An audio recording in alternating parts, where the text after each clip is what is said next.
দিনী ভাই ও বোনেরা সকলে কেমন আছেন? আশা করি আল্লাহ তাআলা মেহেরবানিতে ভালো আছেন। সুম্মা আলহামদুলিল্লাহ আমি ভালো আছি, সুস্থ আছি। তো আজকে আপনাদের জন্য যে ভিডিওটি আপলোড করতে যাচ্ছি প্রতিনিয়তর মতো ধারাবাহিকতা অনুযায়ী পর্ব আকারে ফ্রি ক্লাস, জিন ও জাদু চিকিৎসার ফ্রি ক্লাস। তো আজকে 1 নম্বর পর্বে যেটা দিতে চাচ্ছি তা হচ্ছে জাদু কাটার আমল, জাদু কাটার তদবির, কীভাবে জাদুগুলো কাটবেন, কীভাবে বানগুলো কাটবেন, কীভাবে ধ্বংস করবেন। জি, পর্ব আকারে স্টেপ বাই স্টেপ আমি দিয়ে দেব ইনশাআল্লাহ। প্রথম পর্বে থাকতেছে সূরা আরাফ, সূরা আরাফের 117 থেকে 122 নম্বর আয়াত। হ্যাঁ শুনতে বিয়স, এগুলো হয়তো অনেকে জানেন, কিন্তু কীভাবে প্রয়োগ করতে হবে এটা অনেকে জানে না।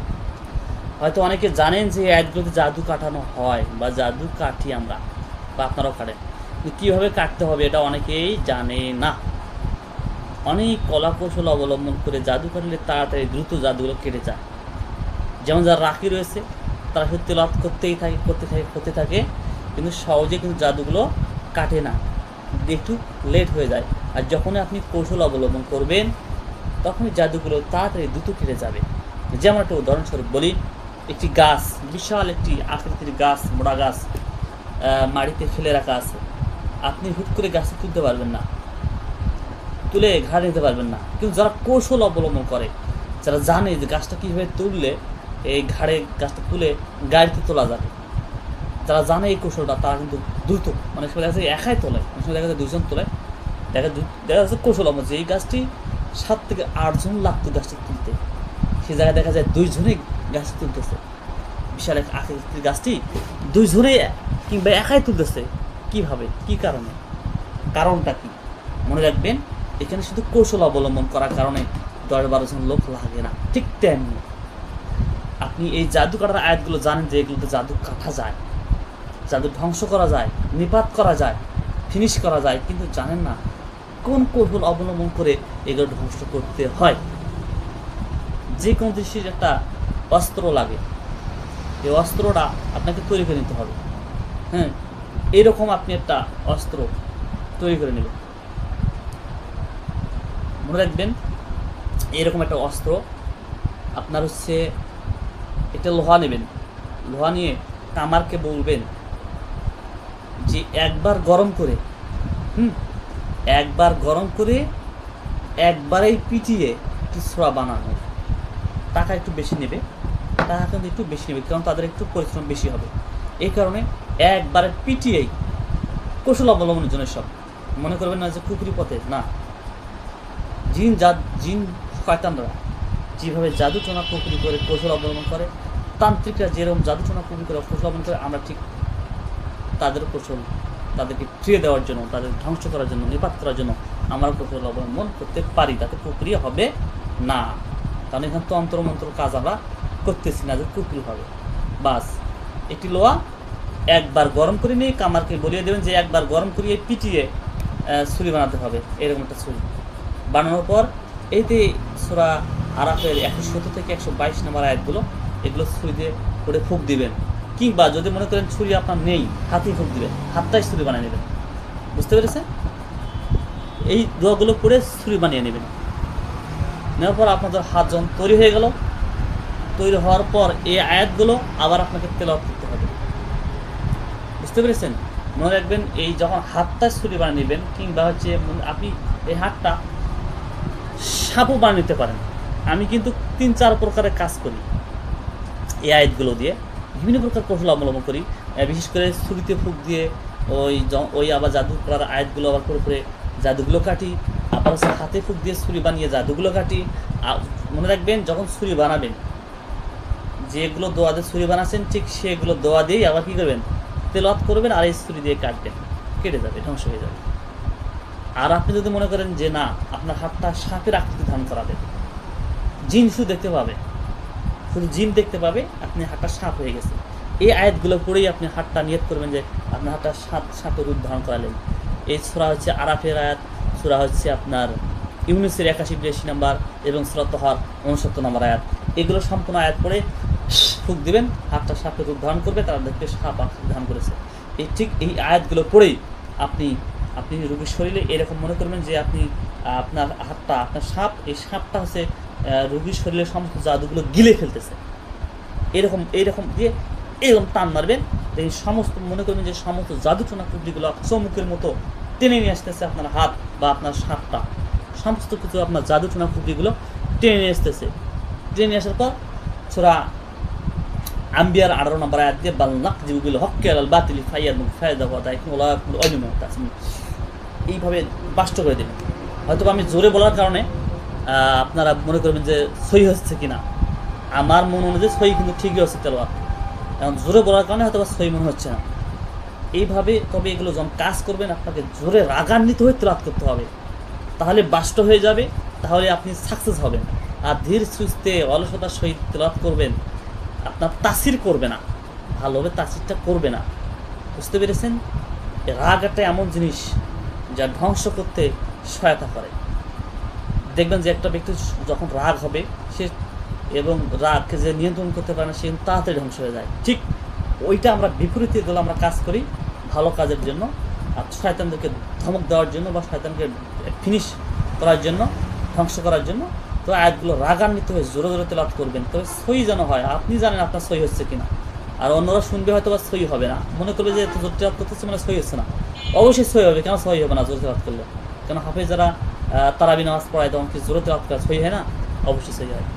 তো যাই হোক, দেখেন কত সুন্দর আয়াত বলা আছে, তখন আমি মুসাকে আদেশ দিলাম যে তুমি তোমার লাঠি খানা নিক্ষেপ করো, আর অমনিতা তাদের বানানো বস্তুগুলোকে গিলে ফেললো। যখন লাঠিটা নিক্ষেপ করলো তখন তাদের যে বানানো বস্তুগুলো ছিল, তাদের যে সাপগুলো ছিল, এই মুসার লাঠিটা সাপের আকৃতি ধারণ করে সমস্ত বস্তুগুলো, সমস্ত সাপগুলো গিলে ফেললো। ফলে সত্য প্রমাণিত হলো বা প্রতিষ্ঠিত হলো, আর তাদের কর্মকাণ্ড অকার্য হয়ে গেল, ব্যর্থ হয়ে গেল। আল্লাহু আকবার। হ্যাঁ, এভাবে তারা যেখানে সেখানে পরাভূত হলো এবং লাঞ্ছিত হয়ে ফিরে গেল। তারা পরাভূত হলো এবং লাঞ্ছিত হয়ে তারা ফেরত চলে গেল। জাদুকররা সেজদায় পড়ে গেল, জাদুকররা সেজদায় পড়ে গেল।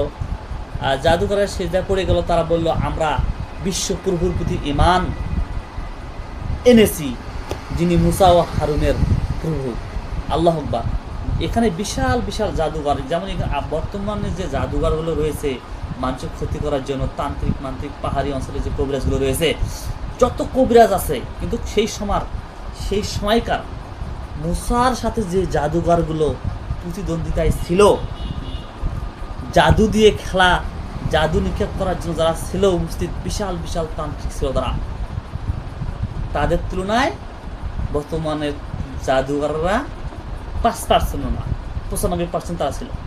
হিসেব করেন বর্তমানে জাদুঘররা 5% না সেই জাদুঘরদের মতো। তারা এত কৌশল অবলম্বন করত, তারা দড়ি নিক্ষেপ করে, লাঠি নিক্ষেপ করে সাপের রূপ ধারণ করাইতো, এত তারা জাদু জানতো বা ক্ষমতা দেওয়া হয়তো। তবে মনে রাখবেন, যত বড় জাদুঘর হোক না কেন তাদের সঙ্গে জিন থাকে এবং জিনরা সহযোগিতা করে। এগুলো চোখের ভেলকি মেরে জাদু ও জিনেরা এগুলো ঘটনা ঘটায়। বুঝতে পেরেছেন? এবং অনেক সময় দেখা যায় জিনেই সাপের রূপ ধারণ করে। হ্যাঁ, জাদুকর অর্ডার দেয় একটা কোনো বস্তুকে, দেখবেন যে বস্তুটা সাপের রূপ ধারণ করছে, তার মানে জিনেই ওটা সাপের রূপ ধারণ করে। বুঝতে পেরেছেন? অনেক সময় জিন দেখা যায় নাটির রূপ ধারণ করে, অনেক সময় গাছের রূপ ধারণ করে। হঠাৎ করে দেখবেন একটা পাতারে গাছ নেই, কিছু নেই, হঠাৎ করে একটা গাছ হয়ে গেছে, আপনি তো ভয় ভীতি হয়ে গেছেন। ওই গাছে আবার চড়বেন না, চড়লে আপনার গাছ উড়ে নিয়ে যাবে, ভুল করে চড়বেন না, ওদের দেশে নিয়ে চলে নিয়ে যাবে, আফ্রিকা মহাদেশে বা নদীতে নিয়ে যা ফেলে দেবে। ভুল কাজ কেউ করবেন না। যাই হোক, ওইরকম আর হয় না, বিশেষ করে আগের রকম হয়তো মাঝে মধ্যে হয়, অনেকে যারা এই ধরনের জিনগ্রস্ত রোগী রয়েছে না, অনেকে দেখতে পায়। আর হচ্ছে আপনার সূরা ইউনূসের 81 নম্বর আয়াতে বলা আছে, অথবা যখন তারা নিক্ষেপ করলো তখন মুসা বলল, তোমরা যা এনেছো তা জাদু, অচিরেই আল্লাহ তা নস্যাৎ করে দেবেন, ধ্বংস করে দেবেন। আল্লাহ তো অনর্থক সৃষ্টিকারীদের কর্ম ঠিক রাখেন না।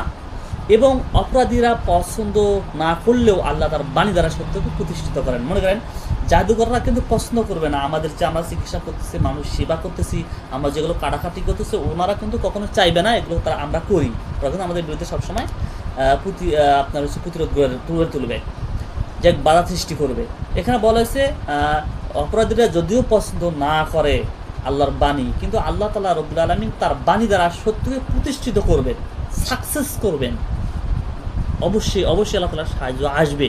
এদের বিষয়গুলো ঈমানি শক্তি আপনার এমনভাবে থাকতে হবে, এই বিশেষ করে এই আধ্যাত্মিক জগতে এই যারা জিন ও জাদু চিকিৎসা করতে চান, মনে রাখবেন তাহাজ্জুদ নামাজ ছাড়বেন না, তাহাজ্জুদ নামাজ ছাড়বেন না, পাঁচ নামাজটা করবেন, তাহাজ্জুদ নামাজ কোনো ছাড়বেন না। সুন্দরভাবে আমলগুলো করবেন, দেখবেন আপনার তাসির হবে এই যে আমলগুলো।